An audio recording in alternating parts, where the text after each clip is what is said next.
Hello everyone, hopefully everyone can see me okay. I've got my eye on my phone version of the stream to see that it's coming through. Okay, it looks like it's coming through to me, but do let us know if you are having any issues. Computer's doing some weird nonsense right now. I have no idea what's going on. I think Windows had just crashed and rebooted itself, but whatever, we're here, we're live, and we're ready to go. So what is this all about? This is a chance for you to ask any question you have about Unreal Engine, game dev in general, or anything to do, really. You can ask whatever you like. Maybe you want to know more about the business landscape of making a game and getting it released. Maybe you want to talk more about the future of Unreal or future game development, the impact of AI, or maybe you just got blueprint questions. Whatever the question may be, you just ask in chat, and I'll try and grab as many questions as I can during this live stream and try and answer them the best I can whilst live. This is always an interesting show to do because I always get thrown something I've never done before. So it's a learning experience a lot as well, which is interesting to try and do. Okay, I've got Unreal loading up right now, so bear with me. Let me just do this.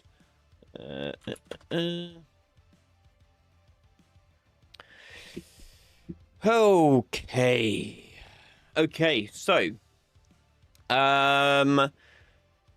let's see if I can answer questions that don't involve Unreal for whilst.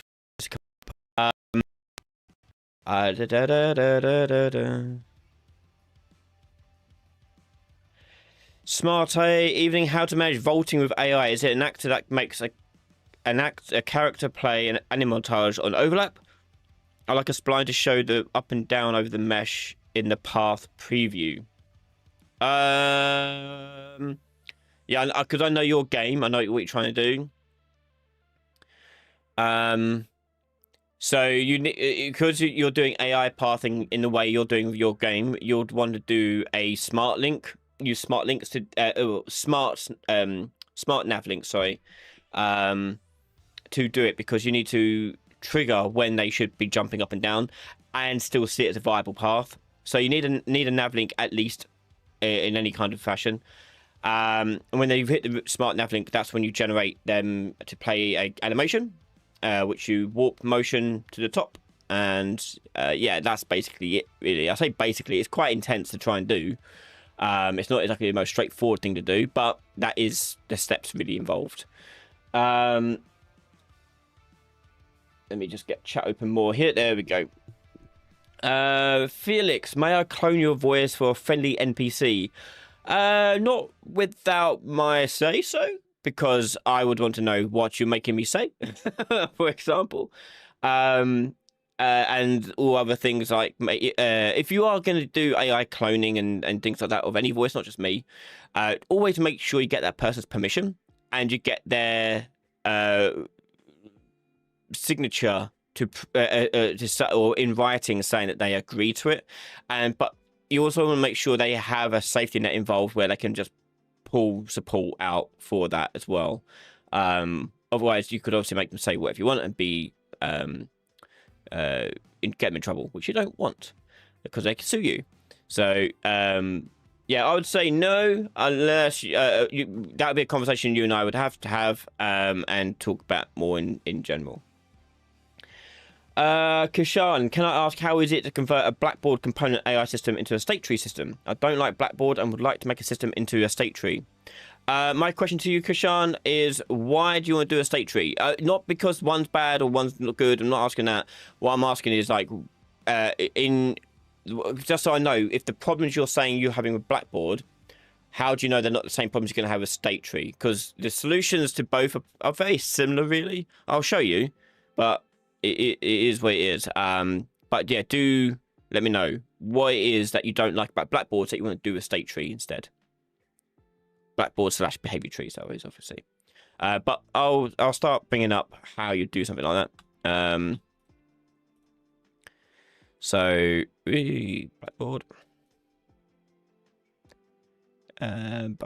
state tree.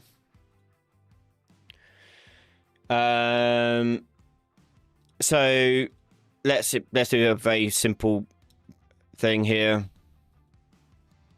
Move to Blackboard, object, target actor. You know, you have your Blackboard basic behavior tree like that. Okay.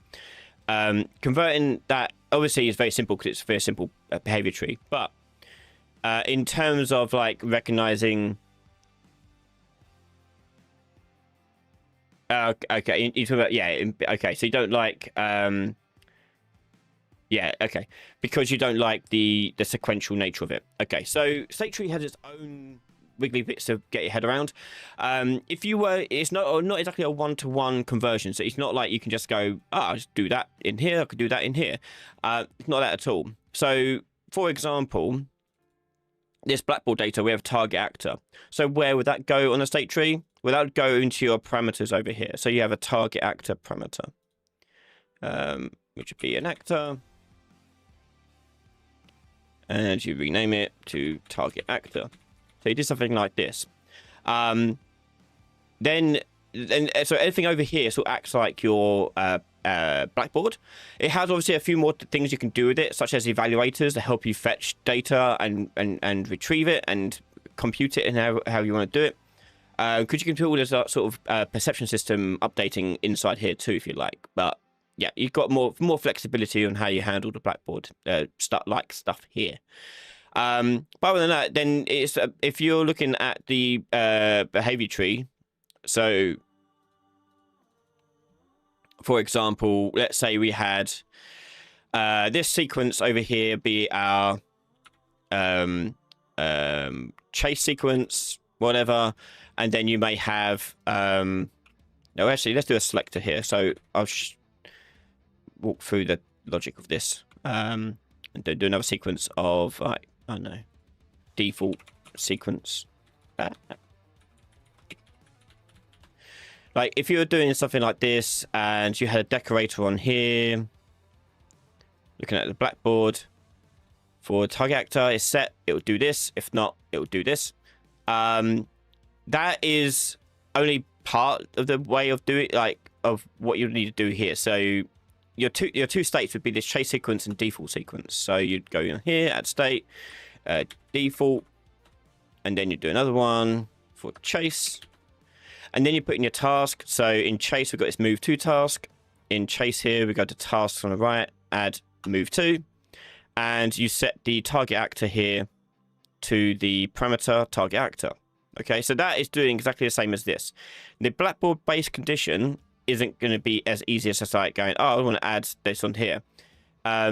Two things. First of all, if you want it to behave similarly, so it goes into default, and it will just do default tasks, go back to root, back to default all the time. But if the chase here determines that a condition has been met, we want it to go into it. So you have a condition on here. We'll say object is valid. And the object we'll pick here is target actor, like that. So if the target actor is valid, it will go into chase, but it will never reach this because what the root will do is it will try and select the children in order. So similar to how a behavior tree will pick it in order. It'll be this one and this one. So if I want it to be exactly like that, it would be this way around. Okay, so it would do the chase first and try and do that first. If it can't do that, then it will go to this one. So this right here is exactly the same as this.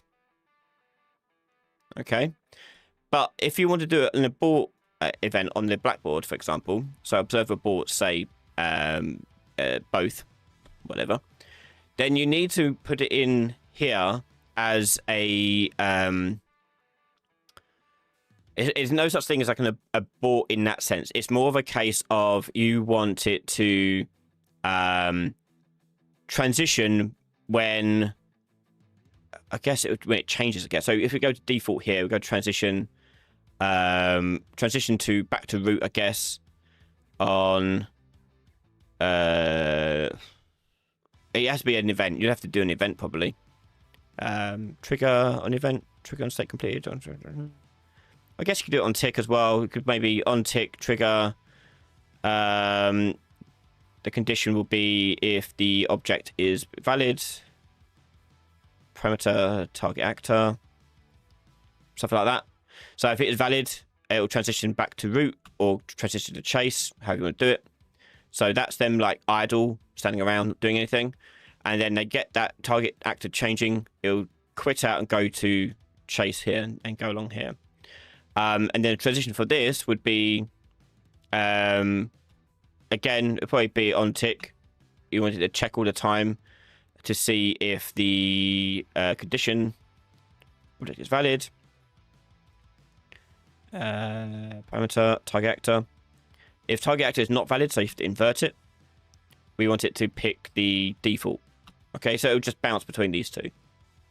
Okay, or you can go back to root, whatever you'd like to do. But this is essentially the same behavior as you see here. Okay, Now, it's not as simple, as I say, it's not as simple or straightforward as you may one think, as you may do some more complicated things with the state tree, but you do have those options. Hopefully that gives you a starting point of where to look at. But yeah, treat everything on the left here like a Blackboard, essentially, and the things on the right here are going to be values. If you want to set a value in here, by the way, as you've got evaluators, which can be done. You could also do it, I believe, in a controller as well. So if I put this in an AI controller.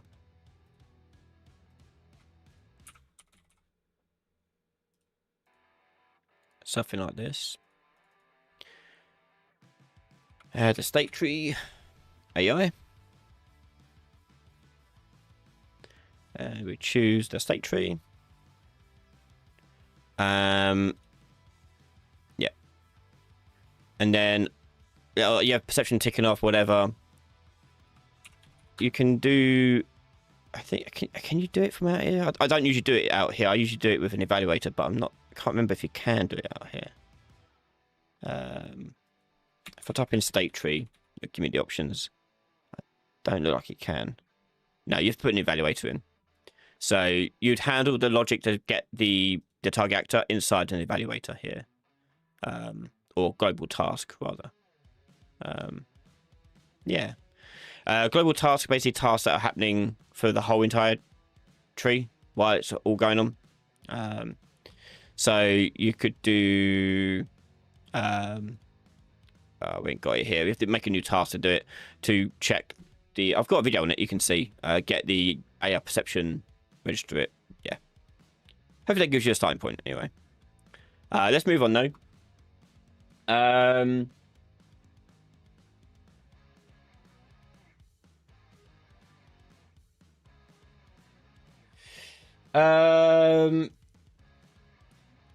Cougar, not sure there's any solution here. I'm having issues with Metahuman's hair being shown in a render target.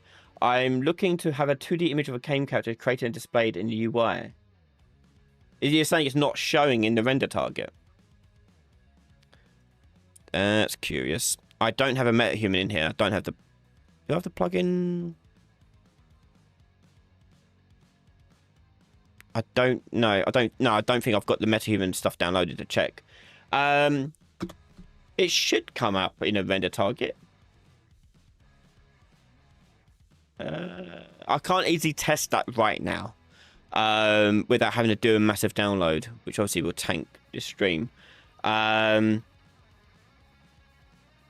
It should do. The only thing I can think of is that when you're doing a render target, for argument's sake here, make an actor. Not render target. What am I doing? Scene capture. 2D.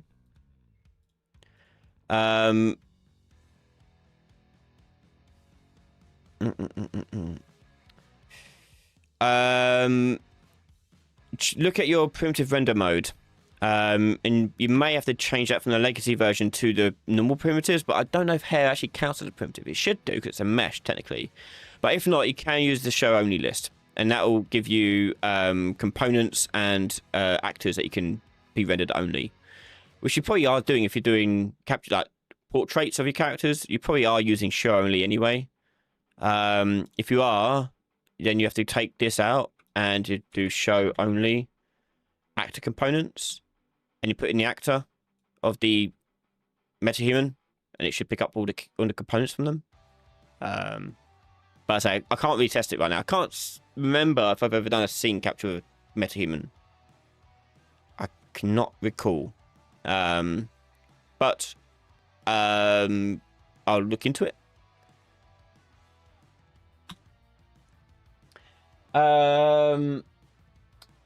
Next question from Pandremas8438. Cheers. Did I understand correctly? Quest systems, inventory systems should be made using subsystems from game instance subclass as well as UI subsystems local player, or is it not best practice? You can do if you are you talking about making singleton classes like in C++? If you are, then I would do that. Yeah. If you don't, then you can make your own sort of thing in like the actor component, or extend it so you have your own character which has all that stuff in it. Because inventory systems and quest systems, inventory systems are going to be actor bound typically, so you wouldn't have a central location for it. Quest system, you probably would. So yeah, it depends on what you're trying to do for your setup. But I would make them just components. That's how I do them. If you're doing just blueprints, if I'm doing a C++, that I would make the quest system probably like a subclass, like a singleton subclass, so I can access it, and it could be its own sort of manager looking after it all. Hanji9737. How would you pass JSON from an API to a dataset or struct? Yep. You want to turn on the plugin in here if it's not already on. Yep. JSON, blueprint utilities. Turn it on. We might as well. Yeah, it's a quick restart. Yeah. Turn it on. It'll give you all the tools you need. Hi, Stephen. Good to hear from you.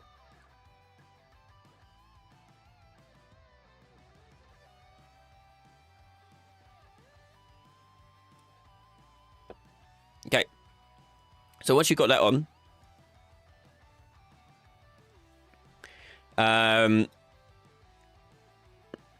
in a blueprint, you type in word JSON, you'll find all the JSON stuff. So you can get fields. So put in the JSON object that comes from what your area source is. Look for the field name and you output the value, whatever it may be. The value here is wildcard, so you need to probably like put that to a string or to an int or whatever.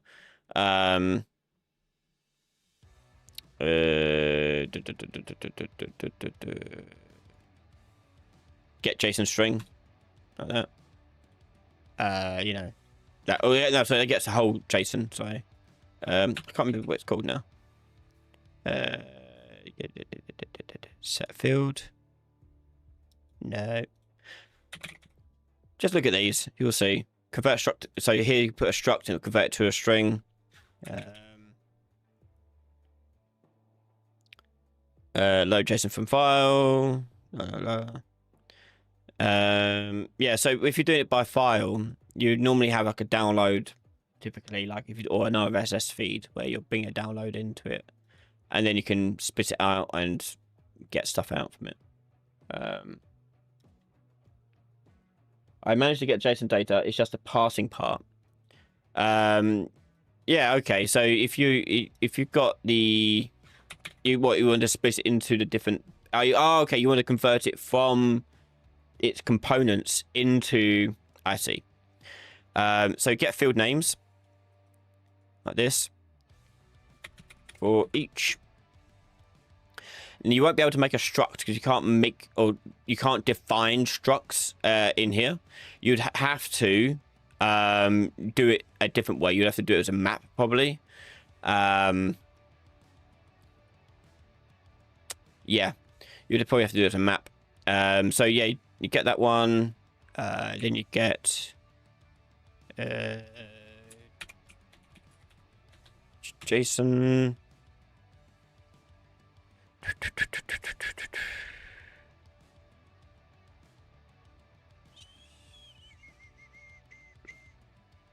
Get field. No. Obviously, that'll be plugged into the JSON object, whatever it may be, and that'll give you the value, and then you store that in a map. Essentially, is what it's going to be. It wouldn't be a struct because. Yeah, because there's no way to discern the string. Because JSON will output all the strings. They always come through strings. So it's no way to really convert the value over to it, I guess.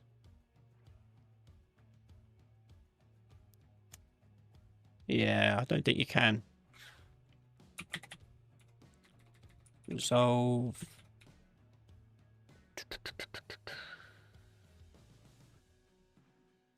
No. I don't think you can type in wildcard here, but if you convert that to just a string and add it that to that, and it'll give you the values you want out of there. I personally wouldn't bother with that though. I would just use the JSON as it was a struct, because it is a struct essentially. So just store the JSON object once you got it, and then as of and when you need it, just do get field and then spit it out for whatever you need.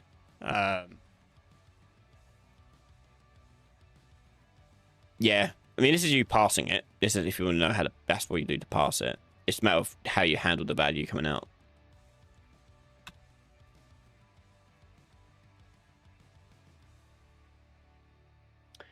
Hi Ryan, I want to fire delegates from C++ and have animation blueprints reacting to them. How do you go about this? Declare delegate in blueprint or C++?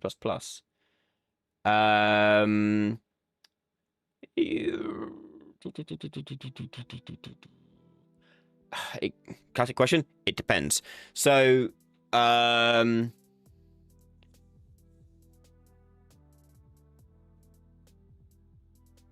you want 5 delegates from C++ and have the animation blueprint react to them.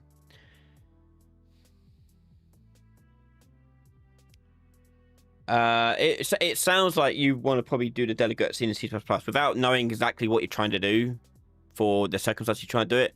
It's hard to ensure exactly what you'll do, but it sounds like I would probably do it as C++ the delegates, and then handle obviously all the output of that on the animation blueprint.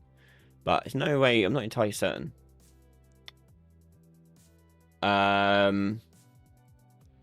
What about to a data set? Maybe. The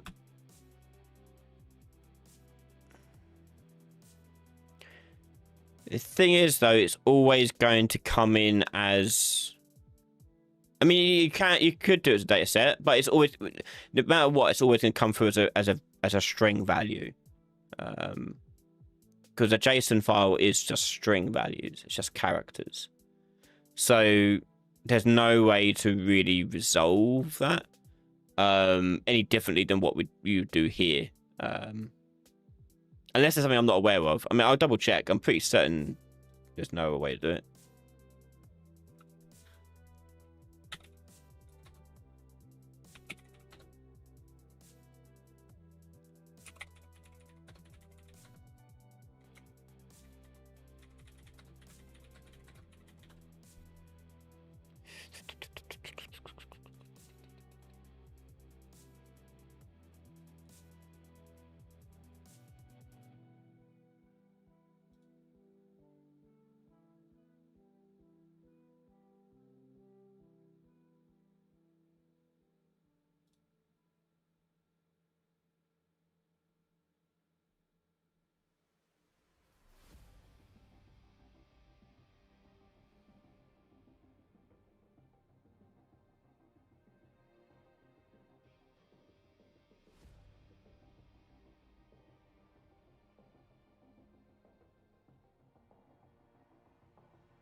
Yeah.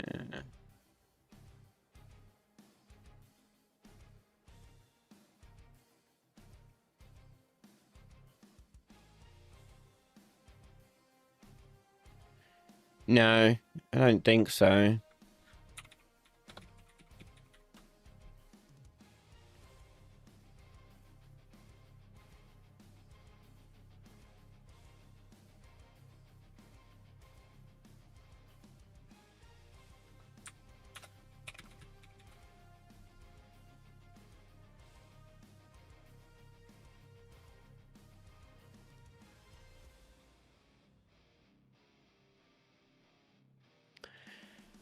If you're going to do if you do it as a data asset, you could do all the functions and functionality in there, so you can just pass it through and it'll make it look cleaner, but it's ultimately doing the same thing. Yeah.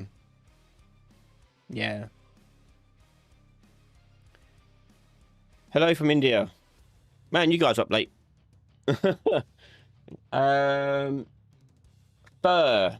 create fur effect in Unreal for Engine 4.27. I don't think you can. I think memory serves in Unreal 4.27. I could be wrong, but hair and fur are done by cards. Don't hold me to that because I cannot remember. It's been years since I've been in Unreal 4. So I think if memory serves, you can only do cards in Unreal 4. Which is obviously more performant. Yeah. As far as I'm aware, I could be wrong. I would have to load up Unreal 4 and have a look, but yeah.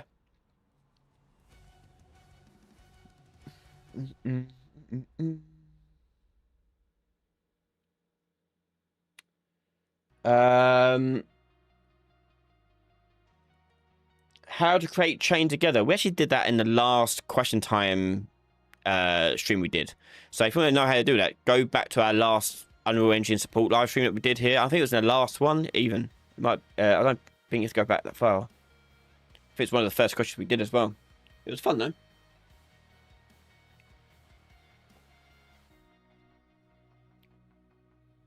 Is it possible to have the Metahuman editor on runtime in-game? No.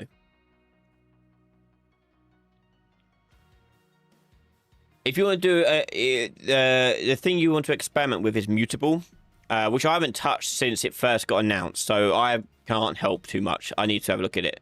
Although it sounds like Unreal 5.8, they've polished it a bit more. Is it even enabled? I don't know whereabouts it is on here.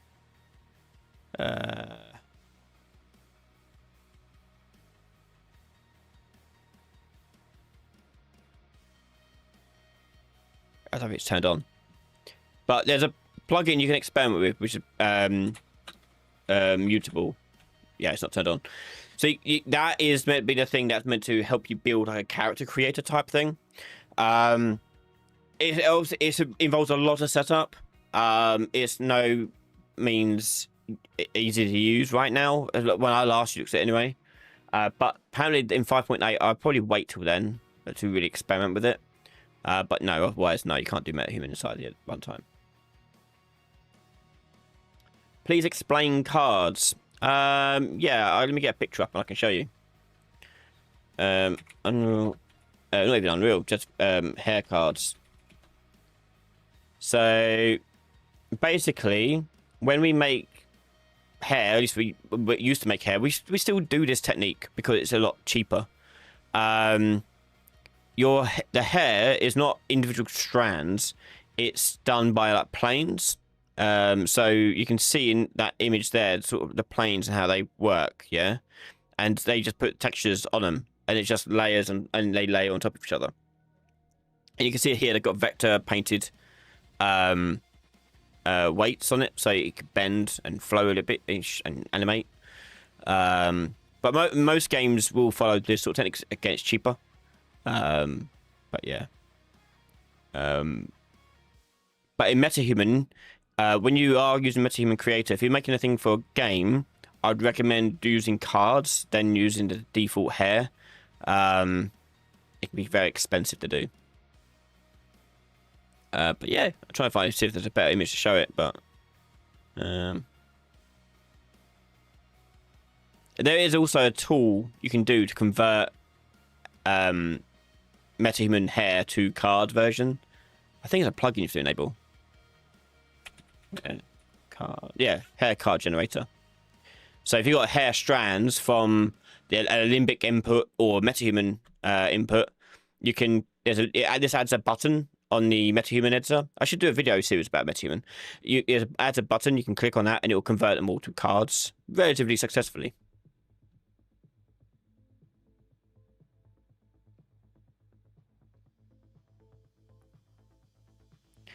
I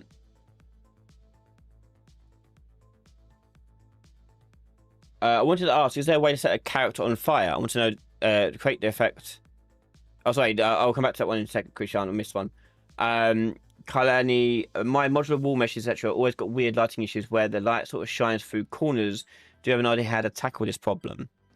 As far as I know, I mean, I don't know what version of Unreal you're in and what lighting system you're using.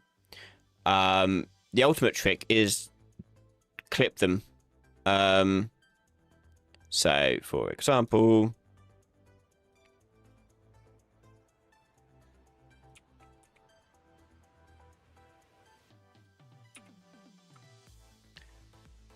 do better lining up jobs or clip them through the ground. That will stop that from ever happening. But if you're, I mean, that's the easiest solution to that problem.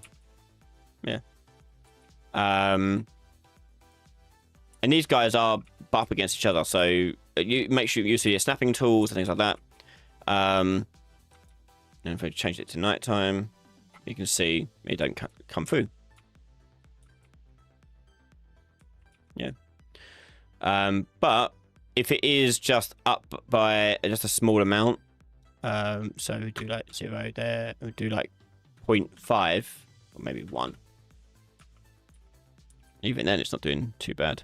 Let's do it 5. Yeah, it's not coming to. Okay, it's doing pretty well. Yeah, I don't know what version you're in, but relatively newer versions, it doesn't really happen. So it's just a matter of making sure your meshes are in the right place, clip them through the ground if you want, or to get into each other. I usually clip them. Makes it a bit easier. Yeah, Kishan's asking how to set people on fire. Yep. Okay. So, I'll do it very basically. I'm not going to do an amazing Niagara system in here, but you start with Niagara. In your Niagara system, you create an emitter. We'll always start with a blank one, personally. So I'm going to sneeze. I can feel it. Let's see. Okay. So you'd have, I don't know, actually, is there fire material already in here? Nah. You'd have the fire material animated and things on there. I mean, if I brought in the starter content, I probably could, but it's a pain in the ass to bring in now. You could bring that in and make that spawn look better, but I'm going to do it with just these dots. Okay, so the thing you want to do in here is on particle spawn, you want to pick a skeletal mesh location. Like that. When you do this, it will source it and spawn the dots around the skeletal mesh. So right now, the source mode is not set to anything. It's set to default. We're going to set this to the attached parent. Okay, so whatever actor is attached to, or mesh is attached to, that's what it's going to do. Normally, we'd do a preview on this one, so we'll do a preview of the many.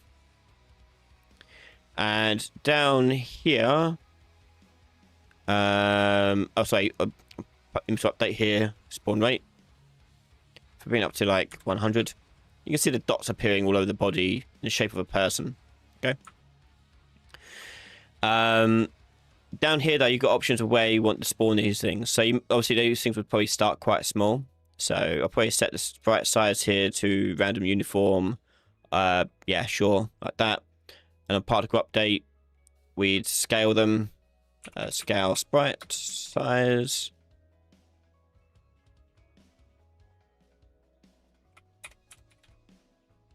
There you go.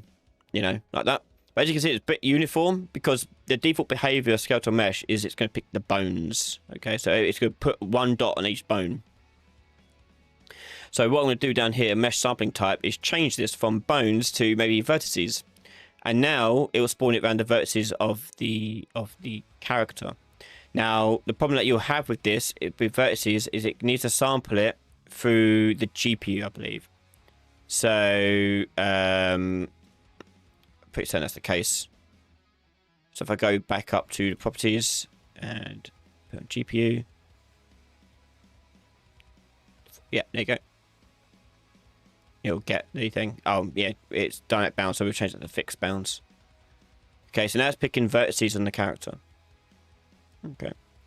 And, yeah, then you just animate them. So, let's say we add a velocity to these things.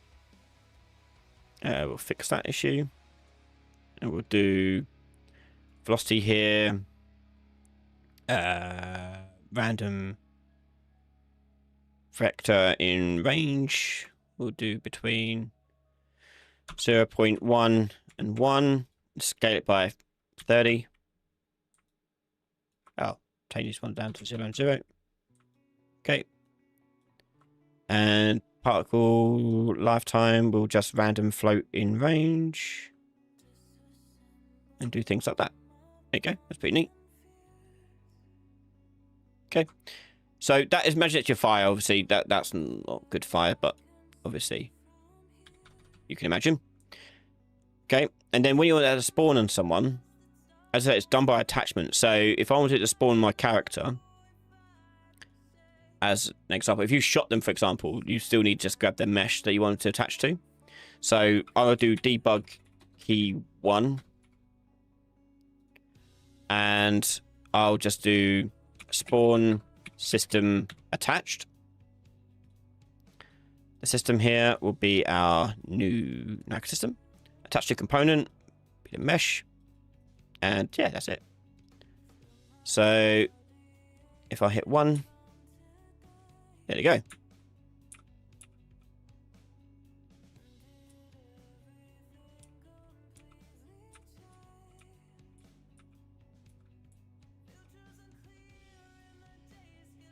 That's how you do set a character on fire, essentially. You can also do things like if you want to do like gradually grow in fire, in flame, get more intense, you could do that too. Just make sure you set this not to infinite. You probably want to. I guess you. Don't know. The spawn rate, for example, would need to change. So I don't think emitter looped age. I just go age like that, I guess. So as you can see here, it gets more and more faster as the age gets higher and higher.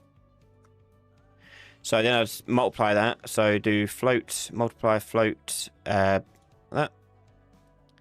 We use that as emitter age. And we multiply this by 30. So as it gets longer and longer and longer, it'll get more and more vicious. Okay. And I can clamp that if I want to as well. You make sure we put in a clamp first. So there is a limit to it. So you can say the maximum here is going to be 300. The float though will be that multiply float. That'll be the emitter age. And this will be 30.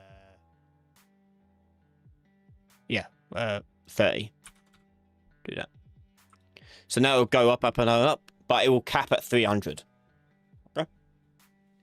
And we can use the same sort of logic to make them look bigger and more intense as well. Like the particle size here could change based upon that emitter age as well. So maybe it starts off between 1 and 2. Like that. And it'll get more intense. These aren't local, so what's going to happen to these is they'll start on your character, but as you can see, if I run, they get left behind, which is kind of like what fire does. You kind of want it to be kind of sticky though, in a sort of sense. You don't want it to be like leave behind a shadow of a person behind like that. So you may want to do, I don't know, what would you want to do?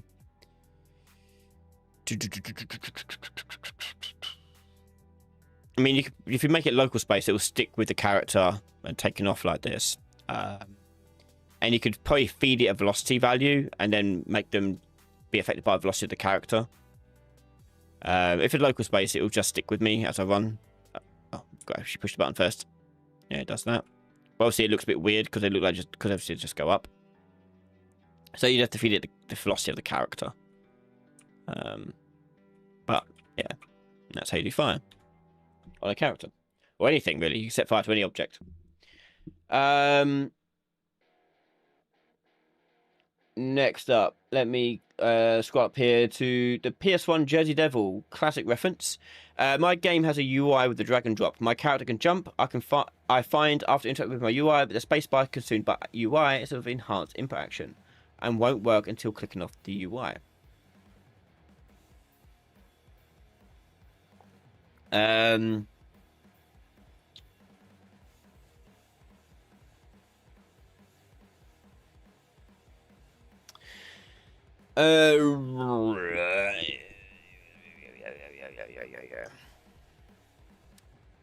Yeah, you want it to not capture, but you still want it to capture a drag. I mean, it involves me doing a lot of setup to get it to test that out. I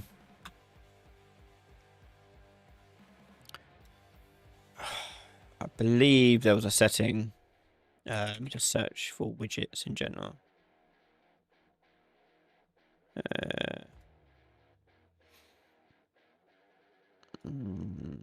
Capturing.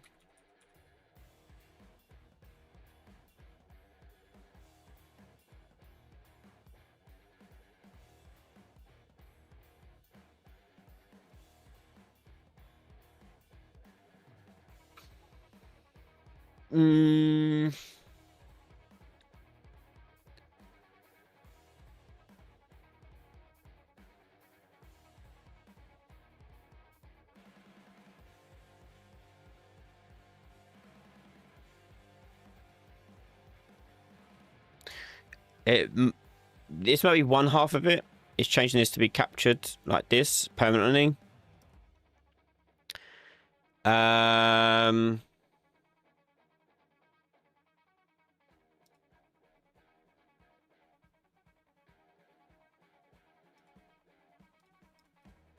cannot remember.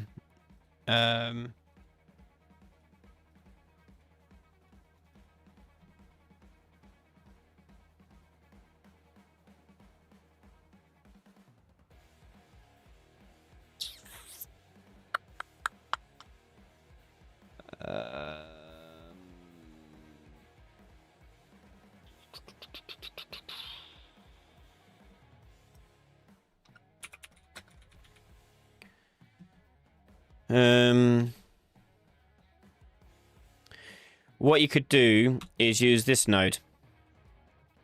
That was the one. So when you let go of the mouse or mouse up,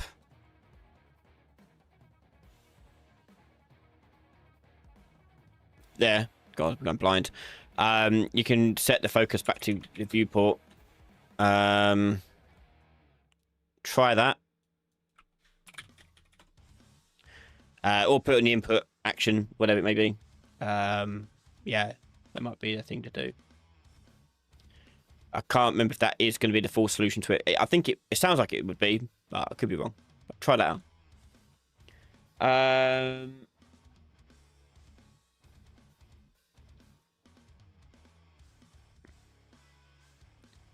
Lewis. Lewis C. Hi, mate. I have a drill on a spline and it runs till hits an object to drill it. How do I move the spline left to right?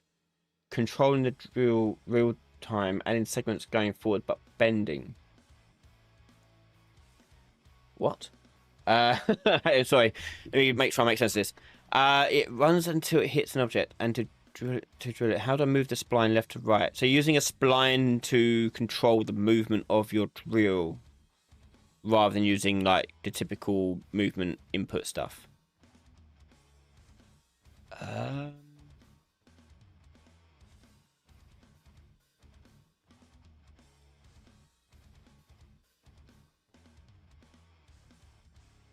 I mean, you could do...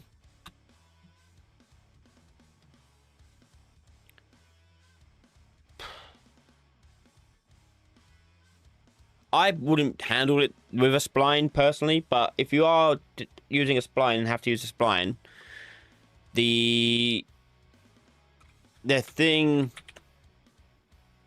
you may need to do, well, I don't know. How would you tell if you've gone? I mean, Okay, so what you need to do is you have to understand what spline point your character, your drill is at. So you'd have a reference to a character. So for example, let's, for argument's sake, just say get player character. You get their location. And you get the spline. And you get spline point... closest. Yeah, closest point. No, it ain't right. Closest.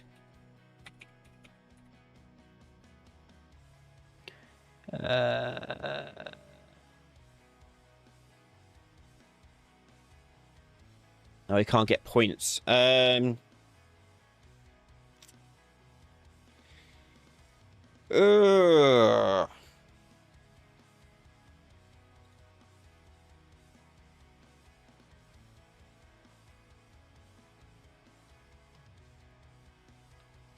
Oh, you can get points.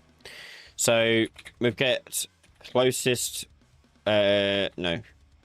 Closest key, input key. There you go. Closest, find input key closest to world location. Spline points on them have input key. Yeah, or have all these things. So input key, location, rotation, scale, and so on. This is 0. This is 1. If I drag out another one, that becomes 2. Another one, that becomes 3. So you want to find out which one you're closest to, so you know which one to move. So you find that the closest point. Then you want to, if you want to move it, you get spline point at that. Get the, I guess, world location for it. And then on the return value, you can do either. On the return value, break this open. Gives us that information we just saw there on the right. Get the position, and if you want to move it left or right, then you just have to add to it. Let's say we're adding 100 to the X or to the Y there. And then on the spline, set point location at spline point. What I think put in. Put it into there. The point index will be that guy.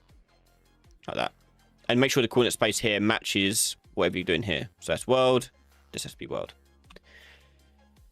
The problem this would have though is that this will get the closest. Sorry, this will get the closest one, whether you've gone past it or is in front of you. It doesn't know which one it is. So you probably want to, because you don't want to change the one behind you. You want to change the one in front of you. So find input key. Yeah, so we can only do closest. We can't do anything about the rotation. So what you can do is probably do a dot product to work out if something is behind you or in front of you. So if we truncate that and we took the spline here, get forward vector, get vector,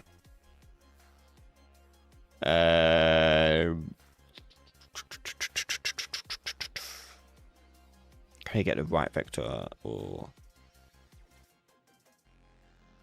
so I never usually have to get the forward vector of a spline point.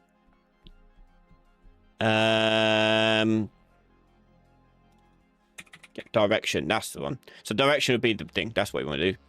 So get direction at spline point key. No, do that there. You want to do world, and you want to get your character, and you want to see the direction of that. So get actor forward vector, dot product these two. If these guys are greater than 0, that means it's behind them. So if this would be a select int on this boolean. If it is greater than 0, I want to pick this one, but add 1 to it. If it is, because that means they're facing the same way. If it is not greater than 0, it means it's in front of us already. So I just want it to be the regular input key. Okay. And then yeah, that'll go up to this one as well. So something like this. So that's probably where you'd want to go. So you get your character at drill location, find the input key closest to that location, get direction of it, get a direction of your drill, dot product them. If they're greater than 0, i.e. facing the same way, because one's facing that way, that one's facing that way, therefore facing the same direction, that means they are... Oh, wait, no, sorry. We want to get direct, not our forward vector, we want to get the direction... Sorry, my bad. We want to get the location. Get... oh, crap, hang on. Location at input... Spline input key. Sorry, this. Yeah, world. Get location of that. Get location of this actor.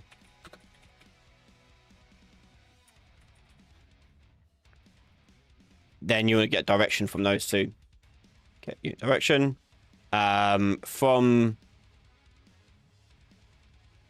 the point to the character. Yeah. There you go.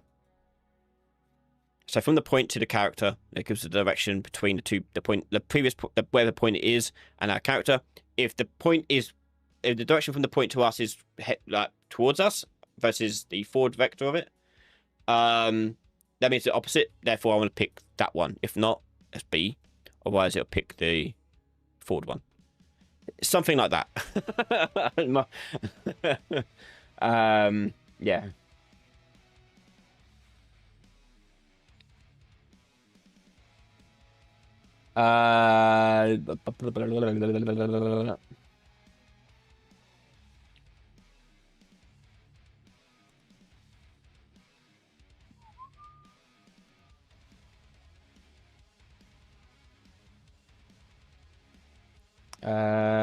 Can you please explain the sequence evaluator for distance matching? Sure, I can. Oh yeah, he's asking about motion matching concepts. So this is for Unreal's Game Studio. Do you know motion matching concepts? Because I really want to learn it. Yeah. So the basics of motion matching is that it's basically a more advanced blend space, essentially, with root motion. It uses root motion to determine the values between the root. Okay, so it knows which way the route's going, how far away it's going, and things like that. And you're asking about the sequence evaluator for distance matching. So when you're evaluating the distance between, what you're doing is you're grabbing how much space has traveled for the root bone in the last frame. Okay, when it knows that distance, it then looks at the motion matching to determine which animation is closest to that direction. And then it can use it to also determine the speed of the character by blending them together. Okay, that's what it's basically doing. It's a very advanced blend space. Okay, that's all that motion matching really is. It's more advanced, and you can send much more than just a or two values into it. You can send all sorts of things into it. Distance matching is just literally it looks at what distance has the route traveled, and it looks at how which one it matches up to best. That's it. As simple as possible, anyway. Spark Labs. I'm making a physics-based platformer, so the main character is a physics actor with a cylinder shape, but sometimes when I'm moving, it hits an invisible wall. It happens randomly and for like 1 second. Do you know why that happens and how to fix it without having to check the collision every single frame? Physics-based platform, cylinder shape, but sometimes when I'm moving, it hits invisible wall. Okay. You have probably discovered the reason why characters have capsules. Yeah. We use capsules for our collision for this very reason. You only want, ideally, a single point of contact for movement, because any sort of lip or change will obviously hit the capsule. So if you are doing a cylinder with physics-based movement, use a capsule as its main collision type. So you can handle the sort of the rough terrain that your character might be moving on. That's probably what you're experiencing. Is it happening on like landscapes or things that aren't like flat like this? Is it happening like in those sort of places? Because that would be why.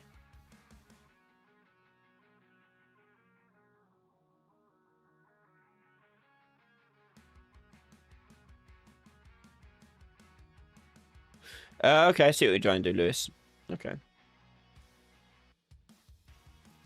I mean, you could just make. I mean, if I weren't doing it with a spline, I would have the drill just have a constant acceleration, and when I give it a command left or right, I would just give it a small, a small turn to it, and it'll just turn slowly and get the sort of curvature that you want without having to build a spline the whole entire way.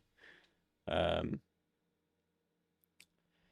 mean, I could try and make it quickly. I don't have much time. Do pawn cylinder, you say? So I'll do it as an actual cylinder.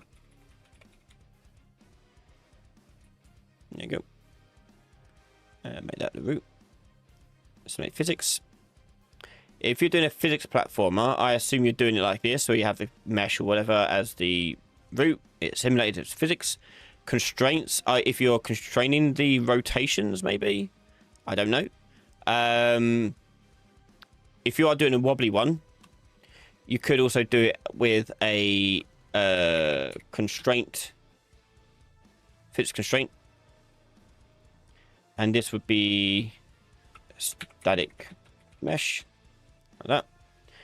And I would lock the motion, but swing. Which one do I want to swing?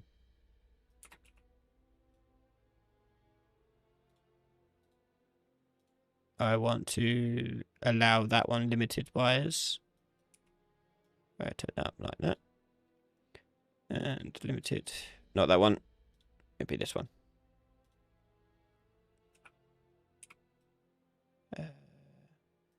Although, no. What?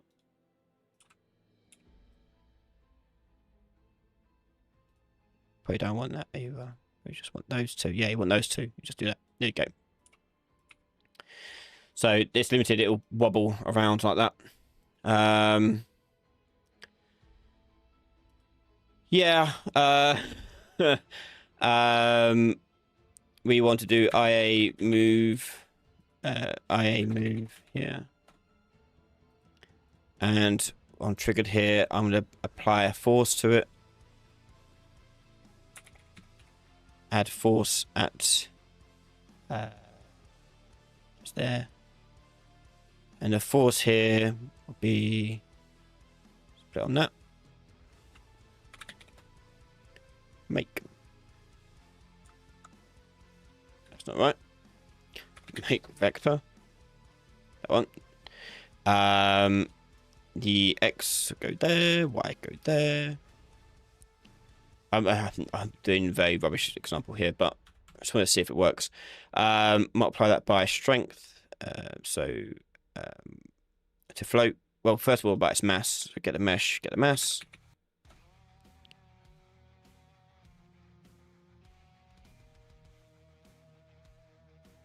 Getting random music being played. That should be right.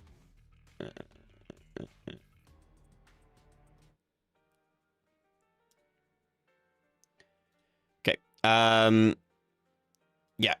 Put that in there. And another one which would be your actual speed that you wanted to go. So let's say 500. Like that. In fact, actually, I won't do that. I'll just do it with the control rotation of the camera. Get control rotation. No, actually, get player camera manager. Get actor forward vector. And I don't care about the X or the Z, just want to keep the X, Y. I want to make vector out of that. And I need to multiply that by the input. So this is their forward vector. So if I split that to a float, that'd be the Y. I'll just do that for now. And I'll do IA look. IA mouse look, sorry. Add controller roll your be the X and Y, XI, add pitch. Y. Let's add a camera to it. Spring arm.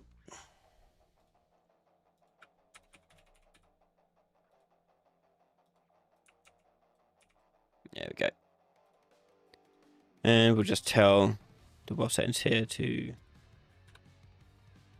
be the guess that one.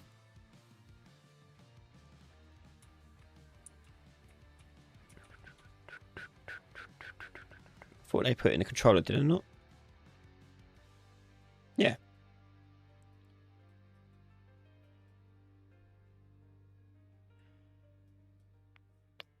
That should work. Also, my character wasn't dropping to the floor. Why won't they drop into the floor? Does this thing have collision on it? Yeah.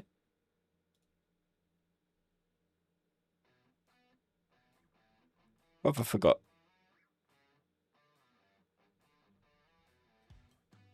You should just drop. I can't remember if it's look or... let me look at what they're doing with the player count. I can't remember which one it is. If it's mouse look or regular look. I thought it was mouse look, personally.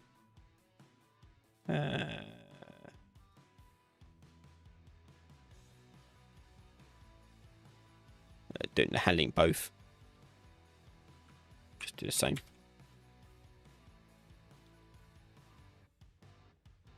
X, Y. Let's just see if that gonna. Yeah, why am I not getting control? Oh,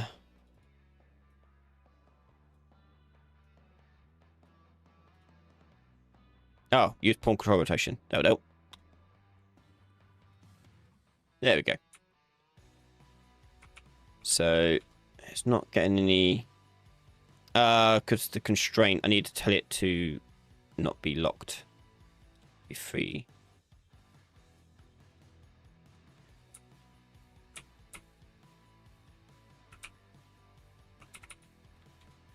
It should be going. If in doubt, whack in a large number. Oh, too large. Okay, so that's the solution. Less zeros. Which is one more zero.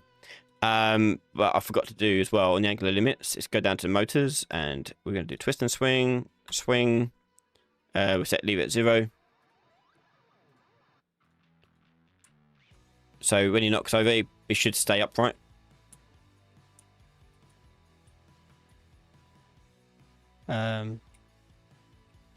Whee! I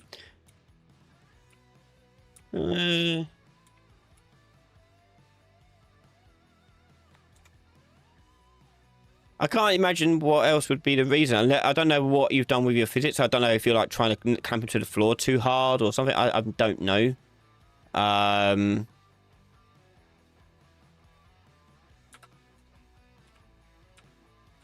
1200.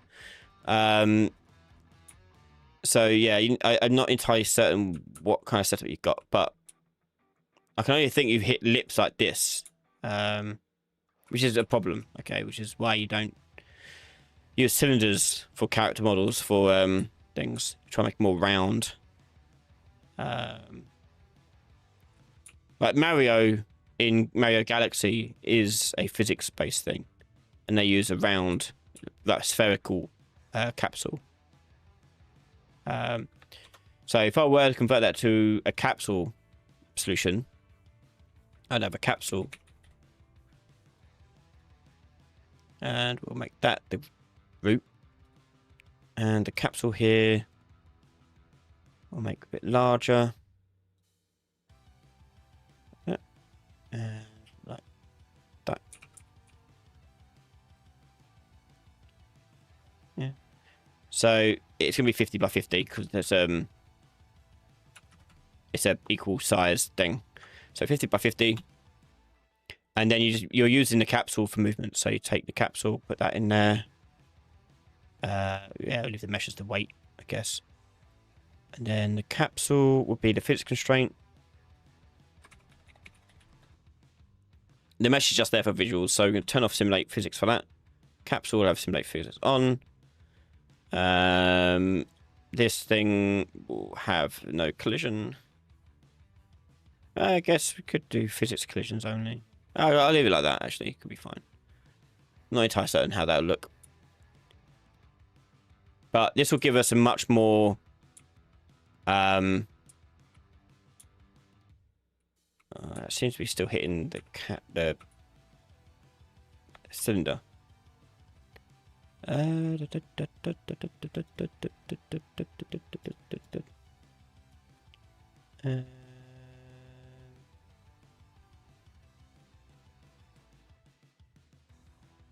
Capsule, get mass there. We'll put on that as a character mesh for now. Oh. Capsule, I forgot to change the collision profile of that one. That is going to be pawn.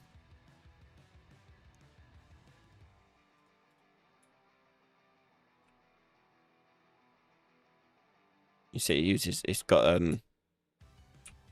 the rounded bottom, so it wobbles a bit more.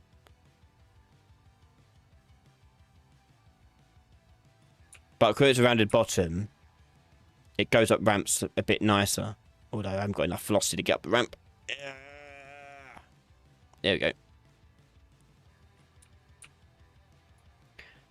If you want it to look a bit more weighted as well, you can change the center point of it. So the capsule here, center of mass.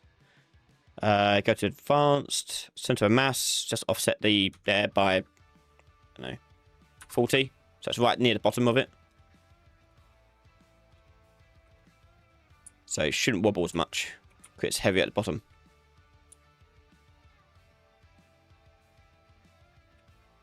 And it only wobbles because I put that constraint on. If I make that constraint fixed, it won't wobble at all. But obviously, with this method, because it is a cylinder, not a cylinder bottom, it's a round bottom, you'll get some clipping. Which, you know, could be okay, should be not. It depends on what you're trying to do. If your character is actually going to be a cylinder after the fact, like at the end of the game, I don't know. You might have to think about what you do for your character to make them look like it'll work just fine, but I don't know. But yeah, have a look.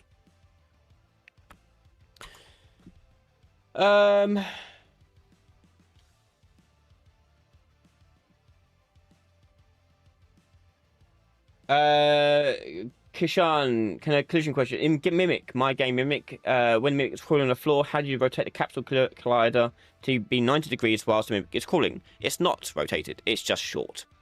And then collision-wise, we do traces to determine whether or not it's about to hit a wall and then stop it from moving. Yeah. Facepalm, question about regarding replication. I found every time having players in different levels, like having one player travel into dungeon while the other is still in town. Any wisdom regarding that? Yes, you can't do it in a listen server. You can only do that behavior in a dedicated server. Because you'll be spinning up instances of different rooms where people won't be connected anymore. So it's not technically multiplayer. Yeah, it wouldn't be multiplayer at that point. If you go into a building or go into a dungeon, you could do a thing where then it starts matchmaking and kicks you into the dungeon with your friend or whatever. I don't know. But no, what you're describing is what we reserve for dedicated server traveling. Being able to travel from one instance to another instance. If you are going in from a non-multiplayer area to a multiplayer area, you could wiggle ways around it. But if you're going from a multiplayer area, like a town where other players are going to be, but then some players are in this dungeon, you go into the dungeon, you can't do that unless you've got a dedicated server. Yeah. That unfortunately has to be it for today. I've got to shoot off to fix more bugs in Mimic, and then I've got to do a session with someone after that. So speaking of sessions, if you want a private training session with myself or extra help with your projects, whatever it may be, do consider joining either our Diamond Patreon membership or get a bunch of sessions over on brianlay.com. You can get a session booked in and we can start seeing you and helping you out with your projects. We've got lots of repeat customers, so a lot of people really like it and really enjoy it. So do consider joining if you want that extra support for your work. Or if you get really just stuck, you just don't understand something, we can help explain it, demystify it, help you, teach you, train you. If you want to know just generally how to do more improv coding, like vibe coding like this, sure, come into a session, we can teach you that stuff too. Whatever it is that you want to know more about, we can try and help you out there as best we can. If not, if you're still unsure, you can also get a free 15-minute consult as well. Book that in. You can ask questions then more specifically if you wish as well. But thank you so much, everyone, for joining our live stream tonight. If you're on Patreon, there are new videos up already today for board game series. There's episodes 7 and 8. The 9th and finale, it'll be out in the next day or two, I guess. That's the last one, could be edited for that. We also got a video talking about how to determine whether or not something's on the inside of a spline or the outside of a spline. And we've also got a whole series talking about checkpoints coming out probably at the weekend. 4 episodes long. That's all coming out all at once over on Patreon at the weekend too. Yeah, massive thank you to everyone supporting the channel over on Patreon. A massive thank you to everyone supporting us over here on YouTube memberships. And if you've not yet subscribed to the channel, consider hitting that subscribe button. If you are subscribed and you want to share this with everyone, tell them to come along and subscribe, please do so. Share it with your school friends, workmates, colleagues, whatever, and get them to subscribe too. It all helps out massively. We'll be back again live next week for a playtest of Mimic. And we're also back here doing this exact same thing next Wednesday too. So thank you very much, everyone, for watching, and I'll see you all next one. Have a good night and stay safe. Bye, everyone.